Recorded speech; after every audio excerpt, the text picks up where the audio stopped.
Abanyafrika ntibariko bararyohererwa iminsi mikuru ya Bonane na Noheli nkuko hirya no hino kw'isi biriko biraba, ni nyuma yuko bariko bariryohererwa n'igikombe ca CAN gikinwa n'imigwi ya hano iwacu muri Afrika. Igikombe kiba gikomeye cane kitabirwa n'abakinyi benshi batandukanye, aho usanga bakina ku migabane y'Uburaya mbere n'ibindi bice hirya no hino kw'isi hatandukanye. Ubu rero twamaze kumenya imigwi yamaze kuba isezererwa n'imigwi isobandanya muri kimwe gishira 8. Imigwi rero yamaze gusezererwa muri iri higanwa igihugu ca Angola, Zambia, Gabon, Guinea Equatorial, Comores, Zimbabwe, Uganda mbere na Botswana. Iyo iza iba yamaze kugubana akarenge muri CAN. Nayo imigwi igiye kubandanya ikina ikimwe c'8 gishira icanyuma.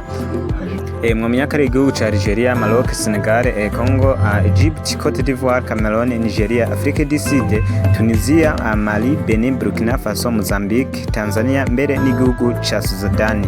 Wewe wihweje iyi migwi isigaye ubona ari ikihe gihugu gifise amahirwe yo gutahukana iki gikombe?